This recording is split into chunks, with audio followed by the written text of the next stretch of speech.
نہیں صاف ہو پا رہا، جبکہ ہم شاید اس چیز کو بھول جاتے ہیں کہ تکبر وہ چیز ہے جس نے اللہ کے ایک مقرب کو لعین بنا دیا.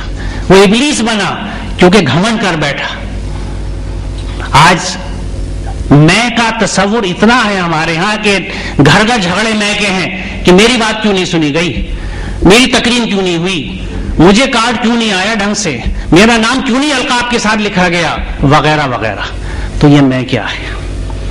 اور آپ تصور کریں کہ نماز تو بہت آگے کی چیز ہے. اذان کا پہلا لفظ اللہ اکبر، اللہ سب سے بڑا ہے. اگر میں دل سے کہتا ہوں اللہ سب سے بڑا ہے تو اس میں یہ چیز چھپی ہوئی ہے کہ میں سب سے چھوٹا ہوں. اللہ کی کبریائی کا اقرار اپنی حقارت اور بے بساطی کے اعتراف کے بنا نامکمل ہے. I just don't exist. میرا وجود کچھ نہیں ہے سوائے اس کرم کے جو اللہ تعالیٰ نے اس جسم و جان اور اس ذہن کی شکل میں کسی کام کے لیے متعین کر دیا ہے، اور کچھ نہیں ہے.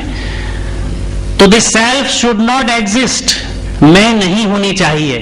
میں ہوتی ہے تو پھر خود پسندی ہوتی ہے، جو آج کے سماج کا، آج کے دور کا وتیرہ ہے کہ ہر کوئی اپنے لیے سوچتا ہے، اپنے خاندان کے لیے سوچتا ہے. ایک بھائی کی کمائی اس کی بیگم صاحبہ بھائی کے ساتھ شیئر نہیں کرنے دیتی کہ یہ تو تم نے کمایا ہے، بھائی کو دے تو، نکم میں کام نہیں کرتے تو تم کیوں دو گے. سننے چاروں طرف سنتا ہوں گھروں میں سے اس طرح کی باتیں. یہ کیا چیز ہے. اس شخص سے بڑھ کر کون گمراہ ہوگا جو اللہ کی ہدایت کے بغیر بس اپنی خواہشات کی پیروی کرے. اللہ ایسے ظالموں کو ہرگز ہدایت نہیں بخشتا. یہاں اتباع کا دوسرا پہلو آیا ہے جو سب سے اہم ہے کہ اگر ہم اتباع اللہ کے احکامات کی نہیں کرتے تو کس کی کرتے. ہمارے ہاں اتباع اپنی خواہشات کی ہے، سماج کی ہے، گرد و پیش کی ہے، ماحول کی ہے. اور اگر آپ مجھے اجازت دیں یہ جسارت کرنے کی تو میں یہ کہوں گا کہ آج کے دور میں خاص طور سے ہماری نئی نسلوں کی اتباع ٹیلی ویژن کی ہے. کیا فیشن چل رہا ہے، کیا ڈریسنگ اپ ہے، کیا سلینگ ہے، کیا اسٹائل ہے، کیسے ملا جاتا ہے. آج ہماری بچیاں اسی ٹیلی ویژن کی وجہ سے بے جھپاک ہو کے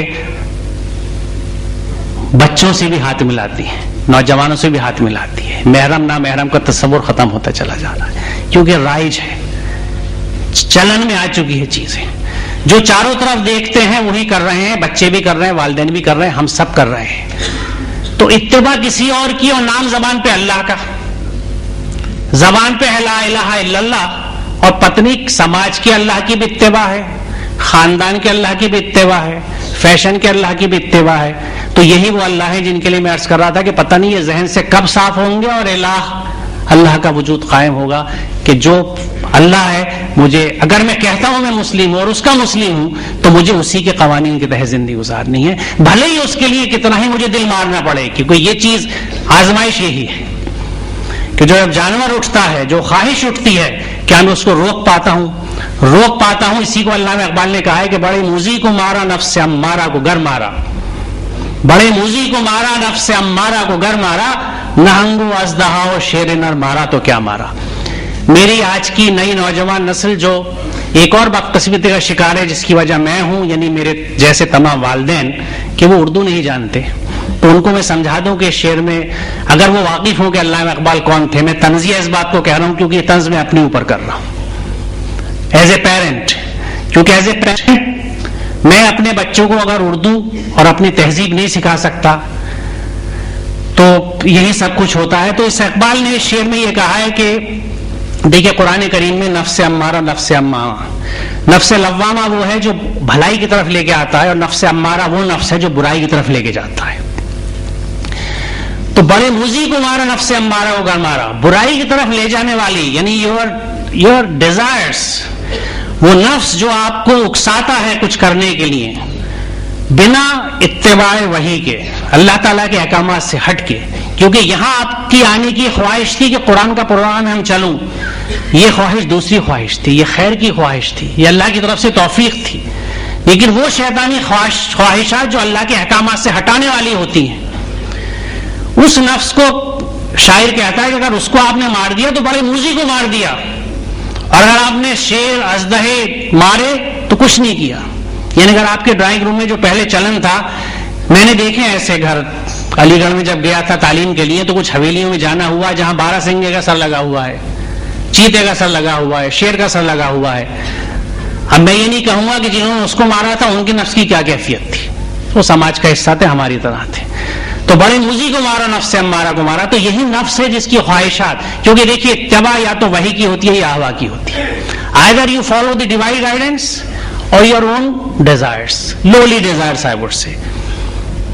خواہشات کی اتباع کرنے والوں کے لیے اللہ تعالیٰ کہتا ہے کہ یہ ظالم ہیں اور ان کو ہدایت نہیں مل سکتی جب تک کہ یہ واپس نہیں آتے، اس کیفیت سے باہر نہیں آئیں گے، اور ان کو ظالم کہا گیا ہے. یعنی یہ دیکھیے کسی بھی چیز کا اس مقصد میں استعمال نہ ہو جس کے لیے وہ دی گئی ہے تو وہ بھی ظلم کہلاتی ہے. تو اپنی صلاحیتوں کو اگر آپ وہاں استعمال نہیں کر رہے جہاں کے لیے وہ دی گئی ہے تو یہ بھی ایک ظلم ہے، اسی لیے اس کو ظلم کہا گیا ہے. اب اور فرمائے اس آیت کریمہ پر، لوگوں جو کچھ تمہارے رب کی طرف سے تم پر نازل کیا گیا اس کی پیروی کرو. اتبعوا ما انزل علیکم من ربکم. بات یہ مکمل ہو جاتی تھی کہ جو تمہارے رب کی طرف سے نازل کیا گیا ہے اس کی اتباع کرو، لیکن مزید ایمفیسائز کیا گیا کہ ولا تتبعوا من دون اولیاء. کسی اور اولیاء کا، کسی سرپرست کا، کسی اور نظام کا، کسی اور قانون کا، کسی اور دوست کا، کسی اور سماجی انداز کا اتباع مت کرو. گویا یہ بھی اللہ تعالیٰ کا حکم ہے. It is binding on us, it is mandatory کہ ہمیں صرف اور صرف اللہ تعالیٰ کے نازل کردہ قانون کا اتباع کرنا ہے، یعنی قرآن کا اتباع کرنا ہے. اب یہ سب چیزیں ایمفیسائز کر رہی ہیں، اس بات کو سمجھا رہی ہیں قرآن کا اتباع کرنا ہے، قرآن کے احکامات کا اتباع کرنا ہے. لیکن مجھے اگر یہی نہیں پتا کہ قرآن میں کیا لکھا ہوا ہے تو میں اتباع کیوں کروں گا؟ تو نتیجہ کیا ہوتا ہے کہ ہم دوسری چیزوں کا اتباع کرنے شروع کر دیتے ہیں جو ہمارے سامنے چاروں طرف پھیلی ہوئی ہیں. کیونکہ قرآن کے بارے میں واقف ہی نہیں ہوں، اس کو تو لپیٹ کے رکھ دیا گیا ہے، پڑھتا ہوں تو سمجھتا نہیں ہوں. وہ اپنی طرف آنے کا راستہ اسی کو دکھاتا ہے جو اس کی طرف رجوع کرے. جو لوگ ایمان لائے ان کے دلوں کو اللہ کے ذکر سے اطمینان نصیب ہوتا ہے. یاد رکھو اللہ کے ذکر سے ہی دلوں کو اطمینان ہوتا ہے. یہاں بڑی اہم بات نوٹ کرنے کی یہ ہے کہ جب تک ہم رجوع نہیں کریں گے اللہ کی طاقت سے مدد نہیں آتی، کیونکہ یہی رجوع ہے جو بندگی کی شان بھی ہے اور آزمائش کا سب سے بڑا نقطہ بھی ہے. کیونکہ جیسے میں نے عرض کیا کہ کائنات کی ہر چیز مسلم ہے کیونکہ اس کو نفس نہیں دیا گیا، اس کو خواہشات نہیں دی گئی. انسان کو نفس اور خواہشات دی گئی، اس کے پاس چوائس ہے کہ ادھر جائے یا ادھر جائے، خواہشات کا اتباع کرے یا اللہ تعالیٰ کے احکامات کا اتباع کرے. تو ایسے میں جب آپ اللہ تعالیٰ کے احکامات کی طرف رجوع کرتے ہیں تو گویا آپ بندگی کی طرف